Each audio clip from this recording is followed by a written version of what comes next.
Journal house की meeting न होने से पार्षद नाराज, कहा बैठक न होने से विकास कार्य हो रहे प्रभावित। नियम के अनुसार बैठक करवाने की पार्षदों ने की मांग।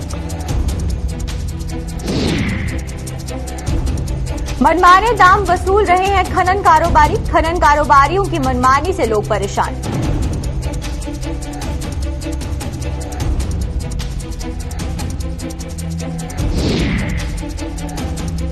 गरीबों की पहुंच से दूर हुई सरकार की PMAY, गरीबों को नहीं मिल रहा इस योजना का लाभ। आधुनिक दौर में भी झोपड़ी में रहने को मजबूर गरीब।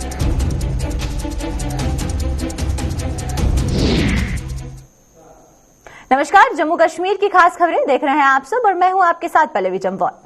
तो चलिए शुरुआत करते हैं जम्मू कश्मीर की खास खबरों की। सबसे पहले बात करेंगे जम्मू नगर निगम की। जम्मू नगर निगम की जर्नल हाउस की मीटिंग न होने को लेकर जम्मू के विभिन्न वार्डों के पार्षदों ने भारी रोष दिखाया है। पार्षदों का आरोप है कि स्थानीय निकाय चुनाव के बाद हुई पहली बैठक के दौरान महीनों में 2 बार जर्नल हाउस की मीटिंग होने की बात कही गई थी।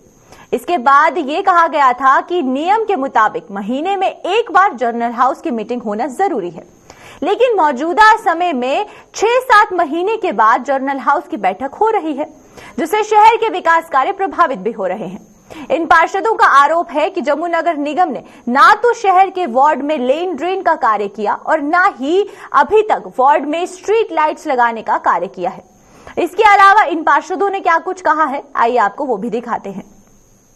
अभी 3.25 साल होने को हो गए हैं, मगर जम्मू म्यूनसिपल कॉरपोरेशन ने जिन 3 सालों में हम यही देखते हैं कि जो टाइमली एक इन्होंने जब स्टार्टिंग में पहली मीटिंग हुई थी तो उसमें प्रॉपरली इन्होंने बताया कि हाउस की मीटिंग महीने में कम से कम 2 बार नहीं तो 1 बार होगी। मगर जब भी देखते हैं पता नहीं इधर क्या प्रॉब्लम है, इनकी क्या ऐसी मुश्किलें हैं, क्या फंड्स नहीं है, क्या इनको ऐसे दिक्कतें परेशानियाँ आ रही हैं कि 6-6 महीने मीटिंग नहीं करवाते, कभी 6 महीने बाद, कभी 8 महीने बाद, कभी 10 महीने बाद। उस वजह से आज बाड़ों के अंदर वो हालत है कि एक बार बोलने को बड़ी लंबी लाइनें आती हैं कि फंड्स की कोई प्रॉब्लम नहीं है, पैसे की कोई प्रॉब्लम नहीं है, सारे काम किए जाएंगे। आज मैं जम्मू म्यूनसिपल कॉरपोरेशन में कॉरपोरेट होने के नाते मैं अपनी वार्ड की बात करता हूँ और जम्मू शहर की जो इर्द गिर्द लगते मेरे साथ बाड़े हैं, गलियां इनकी नहीं बनी, नालियां इनकी अभी तक नहीं बनी, और तो छोड़ो जो रात को अंधेरा होता है कभी लोगों की चोरियां हो रही हैं, कचारियां हो रही हैं, और हम भी बताते हैं भाई चोरियां हो रही हैं। ये लाइटों का ऐसा सिस्टम है कि पिछले 3 साल से अभी तक स्ट्रीट लाइटें नहीं लगी बाड़ों में। होते हैं और उसमें सामने आते हैं वो, तो बहुत सी जो मुश्किलातें जो लोग फेस कर रहे हैं उसके लिए बहुत सी चीज़ें जो हैं डिस्कस की जाती हैं, वो कॉरपोरेशन के हक में भी जाते हैं। बहुत से फैसले लेने होते हैं कॉरपोरेशन के हक में और लोगों के हक में भी जाते हैं। कॉरपोरेटरों का पता चलता है कि अपनी क्या कारकर्दगी उन्होंने की है और क्या हमारी बात उधर रखी है या ना रखी है। ये सारी चीज़ें जो प्रक्रिया होती है जो हाउस के अंदर होती है। तो मैं अपील करूँगा आने वाले मेयर साहब से जल्द जो हाउस लगना चाहिए ताकि हम लोगों की बातें उनके सामने हाउस के सामने रख सकें। क्या वजह क्या मानते हैं हाउस नहीं लग रहा? देखो ये तो हम जो बेटर वही जान सकते हैं कि हम तो ये अपील कर सकते हैं कि हाउस जल्दी लगना चाहिए। हाउस बहुत देर हो गया अभी, क्योंकि कोई कोरोना का या दूसरा तीसरा कोई वो नहीं बचा, बहाना नहीं बचा है। अभी हाउस मैं रिक्वेस्ट करूँगा कि हाउस जो है ताकि हम लोगों के जो मुद्दे हैं वो लोगों के सामने रखें। देखो हाउस लगे हुए 3 महीने हो गए हैं। हमने कई बार कहा है, पहले भी कई प्रेस कॉन्फ्रेंसें भी हमने की, कई बार प्रोटेस्ट भी किए कि जो हाउस की मीटिंग है वो टाइमली होनी चाहिए। जब हमारे एक्ट में लिखा हुआ है, एक्ट में दिया है कि मंथली 1 मीटिंग हमने करनी है और उसमें जितनी भी प्रॉब्लम्स हम लोग फेस करते हैं, चाहे वो किसी भी डिपार्टमेंट के रिलेटेड है, हम वहाँ पे रख सकें बात, चाहे वो बिजली की है, पानी की है, सड़कों की है, नालियों की है, नालों की है, चाहे कोई और पार्कों की है, कोई नई डेवलपमेंट करनी है तो वहाँ पे डिस्कशन होती है, वहाँ पे बात रखी जाती है, वहाँ पे हाउस पास करता है और उसके आगे काम होते हैं। लेकिन जहाँ 3-3, 4-4 महीने मीटिंग ही नहीं होगी तो वो कॉरपोरेशन कैसे चलेगी? शुरू से यही रहा, कभी 5 महीने बाद मीटिंग करवानी, कभी 7 महीने बाद कभी मीटिंग करवानी। तो मैं कहूँगा कि इस मीटिंग को जल्दी से जल्दी करवाया जाए। पहले ही बहुत लेट हो चुकी है। मैंने मेयर साहब को भी बोला था 2-3 दिन पहले कि मीटिंग बहुत डिले हो रही है, मीटिंग करवाइए। वो भी बोल रहे थे, मैंने बोला हुआ है, बोलना नहीं, आपको लिख के देना है कि अभी इतनी जल्दी हमें विद इन वीक हमने मीटिंग करनी है। लेकिन मैं कहूँगा कि जो इनकी जिम्मेदारी है, मुझे नहीं समझ लगती कि जिम्मेदारियों से पीछे क्यों हटते हैं। मीटिंग करवाने से इनको क्या परहेज रहता है? तब से ही शायद डेमोक्रेसी और ब्यूरोक्रेसी में झगड़ा ही चलता रहा है। इस समय ब्यूरोक्रेटिक सेटअप है। ब्यूरोक्रेटिक सेटअप में डेमोक्रेसी की कोई जगह नहीं है। और हमारे तो यहाँ पे जब से ये म्युनिसिपल कॉरपोरेशन बनी है तब से ही जो अंडर रूल मिनिमम जो मीटिंग्स होनी होती हैं वो भी नहीं होती हैं। वो भी रैंडमली ही अपनी मन मर्जी और बड़े ही जैसे वो कहते हैं विम्स एंड डिजायर्स पे के आधार पे ये मीटिंग्स होती हैं, जो डेमोक्रेसी के लिए ठीक नहीं है। तो ब्यूरोक्रेसी हावी है। ब्यूरोक्रेसी पब्लिक को जवाबदेह नहीं है। वो ऊपर से आते हैं, प्लांटेड होते हैं और ऊपर से ही जो पब्लिक की दुश्वारियां, पब्लिक का, आम आदमी के दुख दर्द उनकी उनको जानकारी नहीं। आइवरी टावर में रहते हैं लोग और जो ग्रास रूट लेवल पे जो वर्कर्स हैं और ग्रास रूट लेवल पे डेमोक्रेटिक वर्कर्स और जो पब्लिक है उनकी चिंताएं, उनके दुख, उनकी परेशानियों के बारे में उन्हें नॉलेज नहीं होती। उन्हें सब कुछ मीठा ही मीठा, अच्छा ही अच्छा, स्वीट ही स्वीट नजर आता है जो ऊपर बैठे आइवरी टावर में बैठे हैं लोग। तो मीटिंग्स नहीं करते। मीटिंग कंडक्ट कराएंगे तो लोग अपनी प्रॉब्लम्स बताएंगे। अगर ये टाइम टू टाइम मीटिंगें होती रहे तो ये प्रॉब्लम्स भी पाइल अप नहीं होती। ये भी इनको पता होना चाहिए। ये पाइल अप भी तभी होती हैं जो इकट्ठी होती जाती हैं जो प्रॉब्लम्स, वो भी इसलिए कि बीच में बहुत गैप आ जाता है। सांबा में खनन से जुड़े व्यापारियों की मनमर्जी दाम वसूलने से आम लोगों में भारी रोष है। लोगों का आरोप है कि सरकार द्वारा निर्धारित किए गए दामों से कई गुना अधिक ये लोग रेत बजरी के दाम वसूल रहे हैं। लेकिन इनकी मनमानी की ओर ना तो खनन विभाग ध्यान दे रहा है और ना ही स्थानीय प्रशासन। लोगों का यह भी आरोप है कि खनन के कारोबार से जुड़े ये लोग सारे नियमों को ताक पर रखकर नदी नालों को भी तबाह कर रहे हैं। लेकिन बार बार शिकायत करने के बाद भी इन लोगों पर कोई कार्रवाई नहीं की जा रही है। वहीं लोगों के इस आरोप पर जिला खनन अधिकारी सांबा का क्या कुछ कहना है, आइए आपको वो भी दिखाते हैं।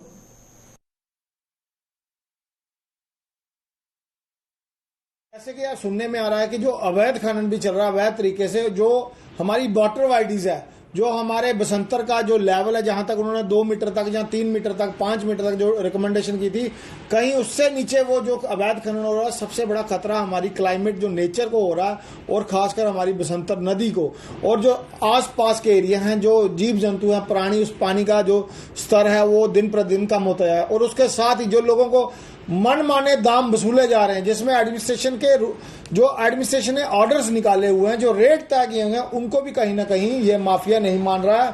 और ये छोटे लेवल पे नहीं है, कोई बहुत बड़ी इसके पीछे एक माफिया के तौर पर कहीं सेक्टर तक इन लोगों के हाथ है और नीचे से ऊपर तक ये पैसा बांटा जाता है। और सब चीजें देखी जाए तो बहुत बड़ा नेक्सस इसके पीछे काम कर रहा है। जो दिल्ली में हमारे मंत्री तक जो जम्मू प्रदेश के बैठे हुए हैं, वो भी कहीं ना कहीं जहां तक लोग चिल्ला रहे हैं, कोई उनकी सूद लेने के लिए आज तक नहीं आया। और अल्टीमेटली जो जनता है वो किसके आगे गुहार लगाए, जाए तो जाए कहां? एलजी साहब तक वो पहुंच नहीं सकते। डीसी साहब के पास कई बार गए हैं, कई बार उन्होंने कहा कि हम आपके जो तय किए रेटों हैं उनकी बरखिलाफी की जा रही, लेकिन कोई सुनने वाला नहीं है। डिस्ट्रिक्ट माइनिंग ऑफिसर हो शायद सांबा के, वो भी कहीं कहीं अपनी साख बचाने में नाकाम रहे हैं। देखिए, अगर कोई भी बंदा जो एडमिनिस्ट्रेशन ने रेट फिक्स किए हो उससे ज़्यादा रेट चार्ज करता है, वो लोग लिखित में हमें या टेलीफोनिकली या डिस्ट्रिक्ट जो कंट्रोल रूम, माइनिंग का कंट्रोल रूम डिस्ट्रिक्ट एडमिनिस्ट्रेशन ने बनाया हो उसमें रिपोर्ट करेंगे। हम तुरंत कार्रवाई करेंगे। मैं आपके माध्यम से जनरल पब्लिक को ये बता देता हूँ कि district level multi departmental task force बनी हुई है, जो कि इन प्लेस है, जो गवर्नमेंट के ऑर्डर के तहत बनी हुई है। उसमें यह है कि अगर माइनिंग के रिलेटेड कोई भी इशू जो है वो मल्टी डिपार्टमेंटल टास्क फोर्स जो है वो उसको सर अंजाम देती है। अगर कहीं पे भी परेशानी आती है तो वो मल्टी डिपार्टमेंटल टास्क फोर्स, जिसमें रेवेन्यू के ऑफिसर्स रहते हैं, पुलिस के ऑफिसर्स रहते हैं, फॉरेस्ट के रहते हैं, इरिगेशन फ्लड कंट्रोल के रहते हैं, सॉइल कंजर्वेशन के लोग रहते हैं। तो कहीं पे भी कोई दिक्कत आती है तो वो एक multi departmental task force district level पे भी है और हर एक तहसील लेवल पे भी प्लेस है। और वो अपने कंसर्न तहसीलदार साहिबान को, SHO साहिबान को या जो बाकी अफसर हैं उनको जब वो करेंगे तो वो उनकी हर वीकली उनकी एक, पिछले दिनों में डीसी साहिबा ने एक प्रॉपर उनको एक्टिवेट करके एक मीटिंग की थी सारे डिस्ट्रिक्ट में, तो वो वीकली उनकी जो रिपोर्ट्स हैं वो हमारे पास सबमिट होती हैं, जिसे हम गवर्नमेंट को भी अप्राइज करते हैं और लोगों की परेशानियों को भी निपटारा करते हैं। प्रधानमंत्री आवास योजना का उद्देश्य देश के गरीब लोगों को पक्के मकान उपलब्ध करवाना था। हालांकि देश के लाखों गरीबों के पक्के मकान के सपने भी इस योजना के माध्यम से साकार नहीं हुए, लेकिन अभी भी कुछ स्थानों पर गरीब के पक्के मकान के सपने साकार नहीं हुए हैं और ना ही अभी तक इन गरीब लोगों को प्रधानमंत्री आवास योजना का कोई भी लाभ मिल पाया है। ऐसा ही एक परिवार बिशनहा ब्लॉक के गांव मोलाचक का रहने वाला है, जो इस आधुनिक दौर में भी घास फूस की झोंपड़ी पर रहने को मजबूर है। पेश है इसी पर हमारी एक रिपोर्ट।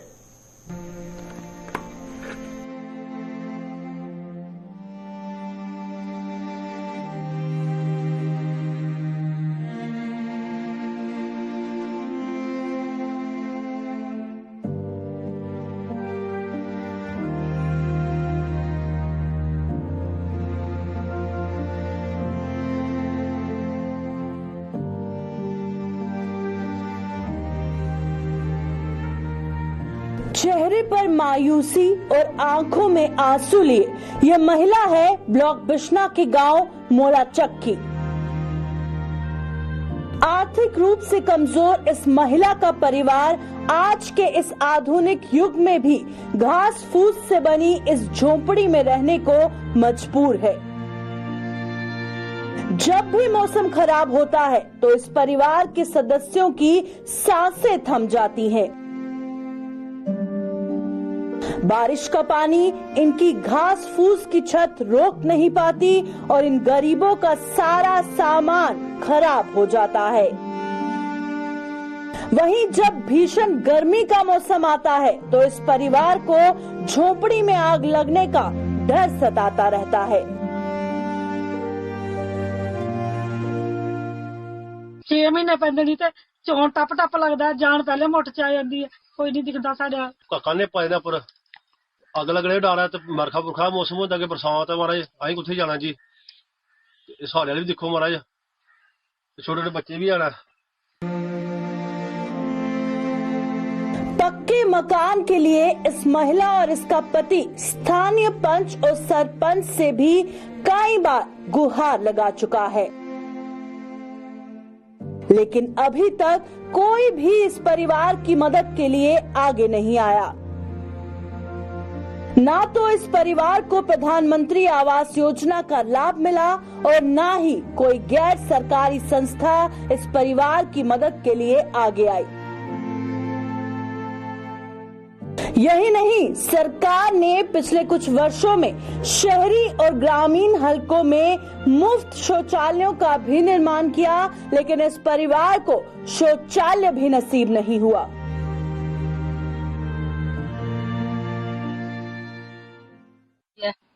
ना कोई अगे सहारा, ना कोई पिछे सहारा, ना कोई दिखदा, ना कोई सुनदा। किन्ने मैंबर सरपंच कोल भी जाना ते किसे ने कोई नहीं पूछया, ते ना कोई फ्लैश है, ना कोई बाथरूम। टीवी जो आन होंदी है, अगे दिहाड़ी लाने आ ते अपना कमाने ते अपना खाने आ, ते कोई इहदे च ना सानू पुछन दिया ना कुछ। पक्के मकान की ख्वाहिश के लिए इस परिवार ने कई बार प्रधानमंत्री आवास योजना के लिए भी आवेदन किया, लेकिन वहां से भी अभी तक इस परिवार को मायूसी ही हाथ लगी। इस परिवार का आरोप है कि इस योजना का लाभ भी पैसे वालों को ही मिल रहा है और गरीब लोगों का यहाँ कोई नहीं है। कोई गरीबां दी सुनदा ही नहीं ते अमीरां दे सुनदा। जिन्हां दे बने दे उन्हां दे फिर पैसे आ गए, पहले भी उन्हां दे आए, हुण भी फिर पैसे आ गए। साडा कोई नहीं कोई सुनदा, ना कोई पुछदा सानू। ते मारा साडी गरीबें दी भी सुनदा नहीं कोई भी। लोकें दे मकान बना देना, साडे बारे कोई पुछदा कोई नहीं जी। ये थोड़ी दिखना चाहिए सानू महाराज, जिंदे बने दे उंदे पैसे आंदे, साडे आदे नहीं है। 2-3 बारी ना दिता जी, तो कोई सुनदा कोई नहीं बीपीएल ची। गरीबी से जूझ रहे इस परिवार ने सरकार से पक्के मकान के निर्माण की गुहार लगाई है, ताकि वो भी आम लोगों की तरह बेहतर जिंदगी गुजार सके।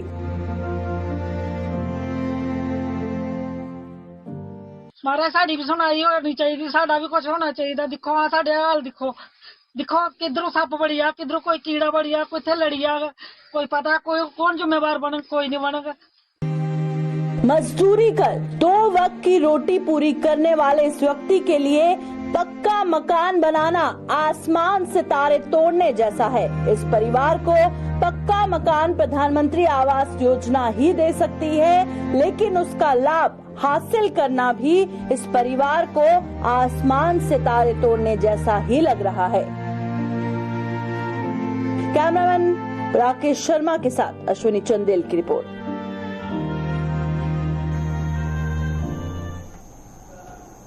चैत्र नवरात्रि की शुरुआत 2 अप्रैल से हो रही है और 11 अप्रैल को संपन्न हो रहे हैं।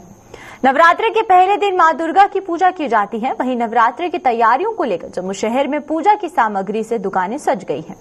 पहले नवरात्रि को लेकर माता रानी के भक्त पूजा सामग्री खरीदने के लिए दुकानों पर पहुंच रहे हैं और सामग्री भी खरीद रहे हैं। लोगों ने माता रानी से घर परिवार के साथ साथ देश की खुशहाली और समृद्धि की प्रार्थना की।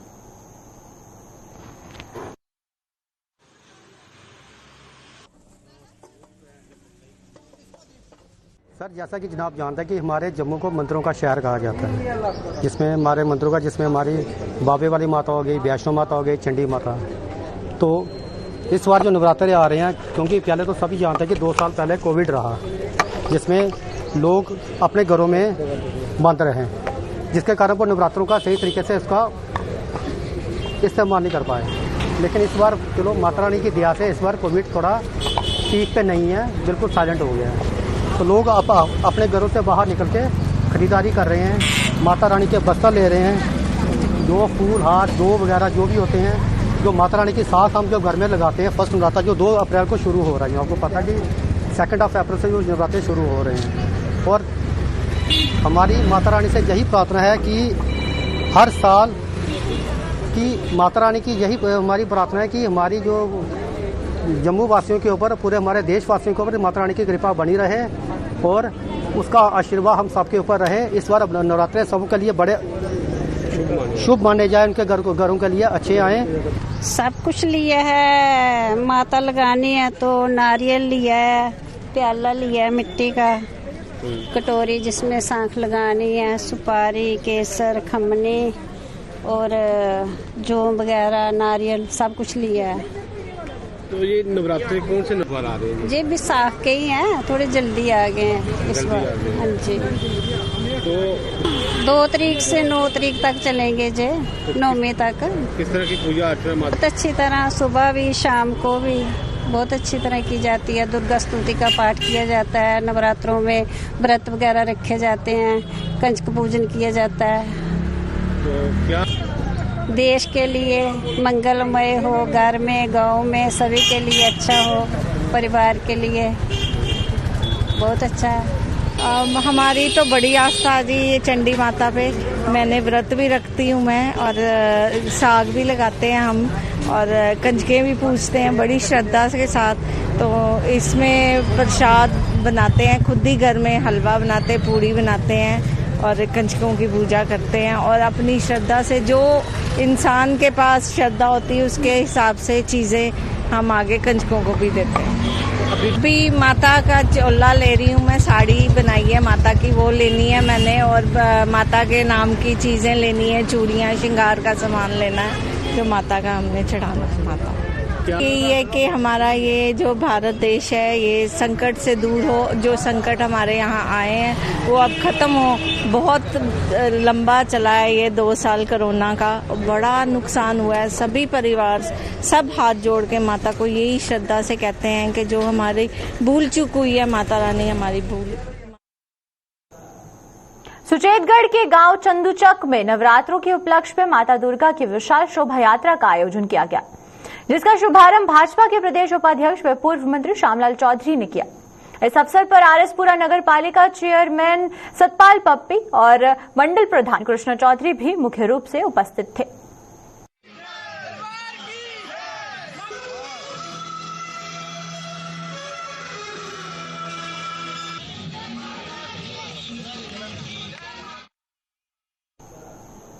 सुचेतगढ़ के सीमावर्ती गांव बासपुर बंगला में जारी भागवत कथा सप्ताह आज संपन्न हो गया भागवत कथा सप्ताह के अंतिम दिन अशोक शास्त्री ने अपने अमृत वचनों से संगत को निहाल किया। इस अवसर पर भारतीय जनता पार्टी के प्रदेश उपाध्यक्ष व पूर्व मंत्री श्यामलाल चौधरी और मुख्य रूप से वहां पर मौजूद थे। इस मौके पर पूर्व मंत्री श्यामलाल चौधरी ने कहा कि जिस स्थान पर भागवत कथा का आयोजन किया गया है वो स्थान भगवान के नाम से पवित्र हो जाता है। उन्होंने कहा कि उनका ये सौभाग्य है कि उन्हें ऐसे धार्मिक कार्यक्रमों में भाग लेने का अवसर प्राप्त होता है। इस अवसर पर आरएसपुरा म्युनिसिपल कमेटी के चेयरमैन सतपाल पप्पी और साथ ही साथ भाजपा मंडल प्रधान कृष्ण चौधरी सहित अन्य गणमान्य लोग भी मौजूद थे। इस मंदिर ਦੇ ਵਿੱਚ भागवत कथा हर साल की तरह हुई है और मैं तो कहूँगा इस इलाका की पूरी सारी संगत पूरा इलाका ही पवित्र हो जाता है जिसे भगवान का नाम सिमरन होता है। राम सिंह बड़े डिटेल सारे की समाप्त कर रहे हैं। मैं तो कहूँगा कि सारे ने मिल के जोड़ा भी इहो जिहा समागम इहो जिहा भागवत कथा है ਉਹਦੇ भी आनंद होता है। करने वाले करते भी है मैं तो करना भी चाहिए। जोड़ा अपने घर बनाना अपना आप बनाना सब बनाते हैं लेकिन भगवान का घर जिस भगवान ने सानू इस जीवन दिता इस जीवन च आगे अही उस काल पुरख वाहिगुरू भी भुल जाइए तो फिर मैं कहूँगा उसको भी सारा जीना बेकार है। कोविड के दौरान में कॉन्सेंट्रेट बेसिस पर लगाए गए यहां पर एनएचएम एम्प्लॉयज की समय सीमा को बढ़ाने के लिए आम आदमी पार्टी ने जम्मू में आज प्रदर्शन किया है। आप नेता ने इनकी सर्विस की समय सीमा को बढ़ाने की मांग को लेकर कहा है कि अगर प्रशासन ने इस पर पुनर्विचार नहीं किया तो जल्द इस पर कोई फैसला नहीं लिया गया तो आप ट्रेड यूनियन इन एम्प्लॉयज के समर्थन में धरने पर बैठेंगे और लगातार प्रदर्शन करते रहेंगे।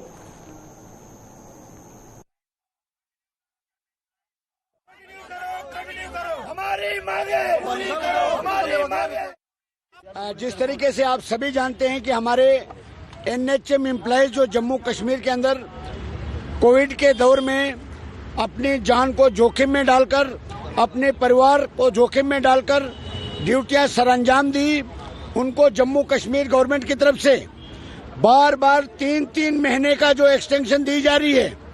पहले भी हमने मीडिया के माध्यम से जम्मू कश्मीर के एलजी साहब से गुजारिश की, हेल्थ मिनिस्टर साहब से गुजारिश की, होम मिनिस्टर साहब, प्राइम मिनिस्टर साहब सभी के पास हमने गुहार लगाई कि इन एनएचएम एम्प्लॉयज की सर्विस को कंटिन्यू किया जाए।